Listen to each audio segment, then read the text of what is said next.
I have a question for you. Yeah. Why are you so ginger? Thank you to everyone that did submit a question. We're just going to hop straight into them. Liam Gardner says, how do you bring video ideas to life? I might totally have the wrong idea here, but if I was going to guess, would you say that you're someone that struggles to fully form an idea when it's still in your head? Because I know I get that all the time. If you're struggling to fully form an idea in your head, your best bet is to get a notepad. That way you can jot down all the different bits of the ideas that you have, see how they tie together. And before you know it, you're going to have a script, and then you can actually do something with that.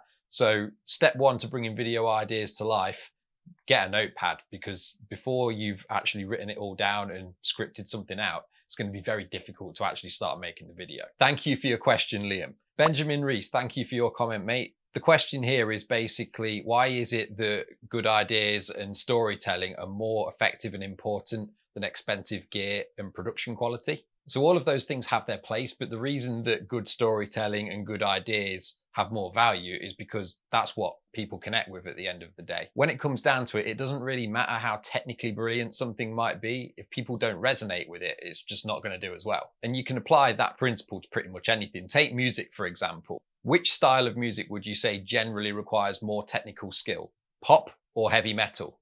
And which one of those styles is most successful at appealing to a general audience? It's the same thing. So yeah, focus on making the video appealing to a general audience if you can, whatever the topic is. And if all you've got to do that is some pretty basic stuff, as long as you focus on that, the rest will fall into place. The production quality won't matter too much. Richard Dawes says, what software do you use / recommend for video editing, and how long did it take you to color in the Q and the A? Thanks for your questions, mate. So for video editing software, I use Adobe Premiere Pro, but I didn't start out on that. I started out using some just free software that wasn't actually very good, but it helped me learn the ropes. And to be honest, with Premiere Pro, it's good, but I wouldn't recommend buying that and paying the monthly subscription if you're only just starting out. It's just not worth it. The only reason to upgrade to something like that is if you've already mastered the basics that all the different softwares have. If you're looking for something that's good and free, I'd try HitFilm Express, which I think is made by Artlist. That's a good free software. There's also Filmora if you want to pay a little bit. And if you're an advanced editor that still doesn't want to pay for the editing software, then you could always go for DaVinci Resolve. But if you're a beginner, that's a really steep learning curve to get used to that software. And if you don't have a hefty computer that's pretty powerful, it's just not going to run it. So for me, it's Premiere Pro. I really like it, but DaVinci Resolve also good. Or if you're a beginner, HitFilm Express. For anyone that doesn't have a computer, or if you're still using your mum's old laptop, I'd recommend just editing on your smartphone. For me on Android, I like to use InShot, but any decent app with a good review should do the trick. As for this took me about 10 minutes to color in, and it was worth it. Got a couple of comments now from Daoshi, who wants to know how they can make a living from filmmaking. Do I have any advice? Yes, I do, but I'm only part way down this whole process myself. I'm not working full-time as a filmmaker right now, so I can only advise you as far as I've got. But what I would say is this: put your name out there. Don't be afraid to tell your friends, family, people you know that this is something you're trying to do. The more people are aware that this is something that you've started doing, the more chance there is that someone who actually wants some video work doing is going to turn around and go, oh yeah, I'll give them a go. And that's how you can get the ball rolling. Do a couple of jobs for free. And that way you can start showing people, well, I've done this, and then you can start charging for it. That's basically all I've done, and it's led to some camera work, editing for other people's channels. I've shot a wedding video, and I think the only other thing it comes down to is just being friendly and a good communicator. If you could be the greatest filmmaker in the world, but if you're a bit of a prat, no one's going to rehire you or want to work with you again. So be a good communicator, make sure you treat people well, and the rest will fall into place if you just do a good job. Money-wise, when you do start charging for your work, I would say start out with your day rate at like the minimum that you can afford to give a day of your time for. And then once the work starts coming in and you're getting to the point where you've got regular work, then you can look at increasing that price so that you can get a bit more for your time. And the second question was, is film school necessary? I think it depends, but I didn't go to film school, so I really don't have the perspective of someone that has been. In my mind, I think you can learn pretty much everything you need to learn on the internet these days. A year ago, I hadn't even ever picked a camera up, so I've learned a lot since then just through trawling through YouTube. But I would say that if you're wanting to go down the route of getting into traditional media and getting a job in that area, then maybe don't write film school off, because that's the traditional route that people take for that sort of a job. And I'd be silly to tell you not to do that if that is the generally accepted way of getting into that space, because I don't know. But if you're just looking to work for yourself or make videos on YouTube, then all the information that you need is kind of just out there for free. You've just got to spend the time looking for it. WJHS Studios says, "Here, here, here," to which I can only say, here? Luca Adams, thank you for your comment. When was the moment you realized your Casey video was popping off, and how did that feel? The Casey video was a deliberate attempt to try and gain a bit of traction on the channel. About a week before, one of my Casey Neistat Film School projects randomly got a few hundred views in browse features. And at that moment, I kind of clicked that it was probably because I'd put Casey Neistat in the title. And at that point, I also knew I was now in about 300 people's watch history, all of which I knew were probably interested in Casey Neistat and filmmaking. So that's what I made the video about. Initially, when I posted the Casey video, it didn't really do much because I only had 18 subscribers at the time. But by the time I woke up the next morning, it'd start moving a bit. So it felt pretty good, because that confirmed to me that I do have some sort of an idea of what I'm doing on YouTube, and it confirmed to me that I understand the platform. So that felt really good. I posted that video 4 weeks ago today. So in 4 weeks, we're now up to almost 400 subscribers, and that video's got 10,000 views. So yeah, I'm buzzing about that. It couldn't have gone better really for such a small channel. Adobe Under 5, thank you for your comment. As an editor, I find that the expectation is that someone can hand you mediocre footage and expect a Casey Neistat level result. Can you talk about filming for the edit? So planning is everything, right? If you've worked on a script and a shot list, then the edit is going to be way easier when you get around to it.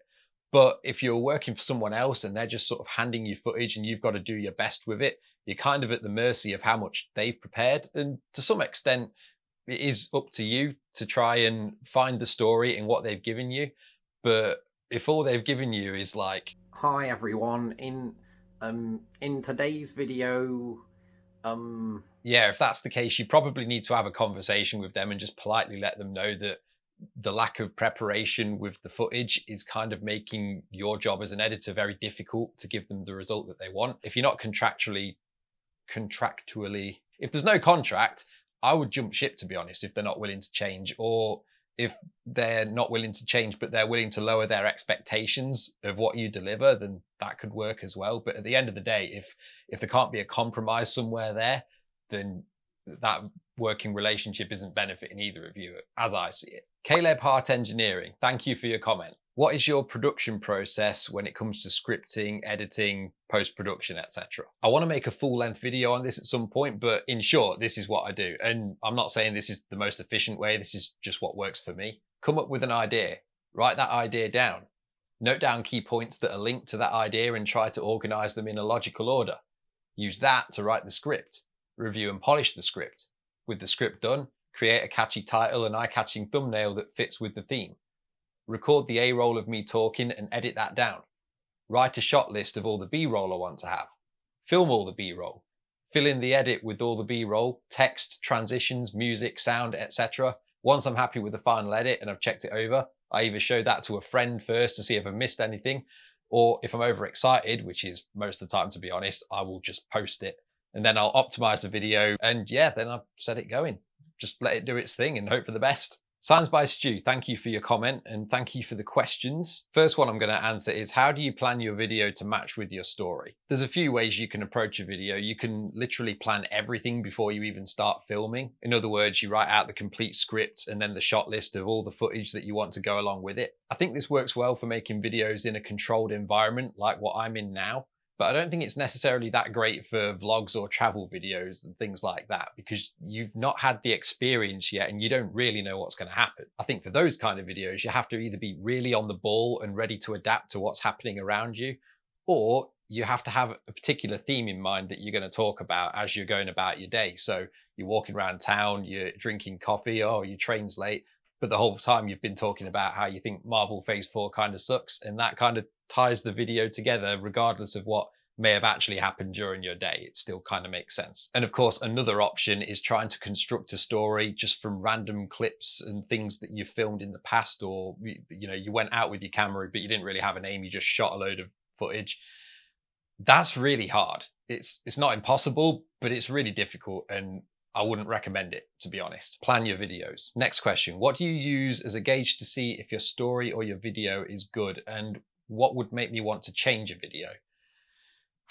I think for me, it comes down to whether it's authentic or not. If I feel like I'm forcing myself to make a video and what I'm saying isn't really coming from the heart, it's not genuine, there's just something about that just doesn't appeal to the person watching it. So when I see it back, I know if I've been doing that, and I'll usually end up changing large parts of it, maybe reshooting, or if it's just not working, I'll scrap it, because I would rather start again with a completely fresh idea that I actually do care about than try and force myself to make a video on something just because I think it's going to be popular.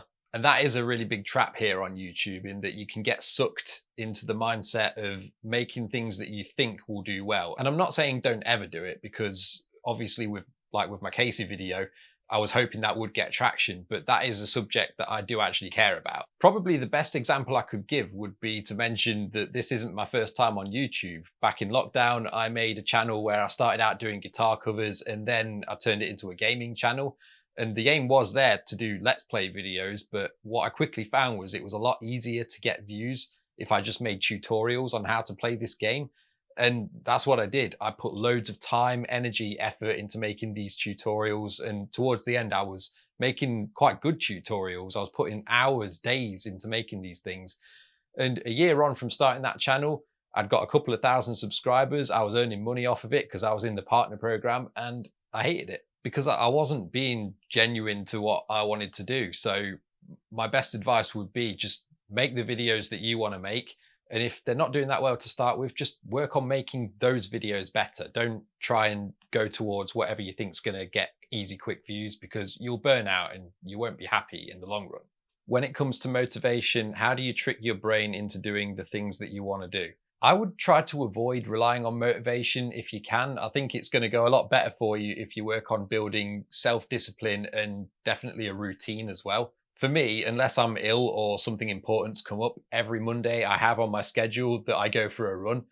And most of the time I don't want to do that, but it's there on my schedule. So whether I like it or not, it's happening. There's always going to be an excuse that you can come up with, but ultimately it's only you that can make the changes that you need to make. I would maybe try and keep in mind the sort of person that you would like to be and use that to try and push through the resistance if you can. Discipline trumps motivation. If you apply that to video projects, you will start getting things done. Couple of questions from De Kernzen. I hope I said your name right. I often get distracted and lose motivation in the middle of passion projects and just stop filming or editing. Any advice? I think it depends what you think's making you feel distracted or not motivated. What's the goal with these passion projects? Are you building a portfolio?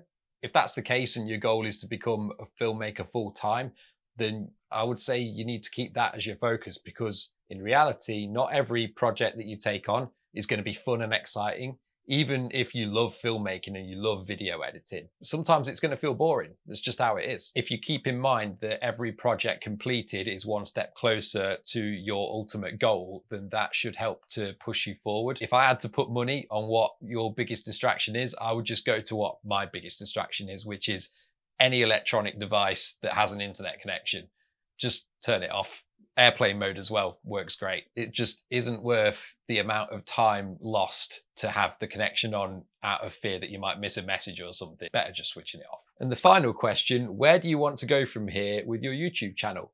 Thank you for asking this question, because I did want to talk about this. So there's two niches in particular that I really love. And one of them is obviously filmmaking, storytelling, YouTube, which is kind of where I'm focusing right now. So I'd say that's channels like Peter McKinnon, Casey Neistat, Film Booth. But there's this other niche that I love as well, which is challenge videos, where people push themselves to do things that are outside of their comfort zone and overcome fears, things like that. Sometimes it takes the form of a documentary too. So channels like Yes Theory and Michelle Carre. So expect more videos on filmmaking and storytelling and YouTube stuff, but also expect to see some challenge style short films mixed in too. Similar to what I was trying to do with my projects for the Casey Neistat School, but better. I have one in the works right now actually, and I genuinely think it's one of the best things I've ever made, but it's going to take some more time. It's not quite ready yet, so more on that later. Aside from that, I also want to elevate my level of editing with the videos too. I feel like at the minute I'm sitting quite happily at maybe average, a little bit above average editing, but I want to really progress and get to a point where I'm at a high level of editing. That might mean it takes me longer to upload sometimes, but I think it's going to be so worth it in the long run to provide more quality and just slightly less often. And that's all your questions. So thank you for watching. And if you want to see some more filmmaking tips, then watch this video next right here. And a big thank you from me to everyone that's subscribed, anyone that's left a comment, liked, just participated in the channel in general. I honestly really appreciate you giving me a bit of your time when no one knows who I am at this point. Subscribe if you haven't already, and I'll see you in the next video.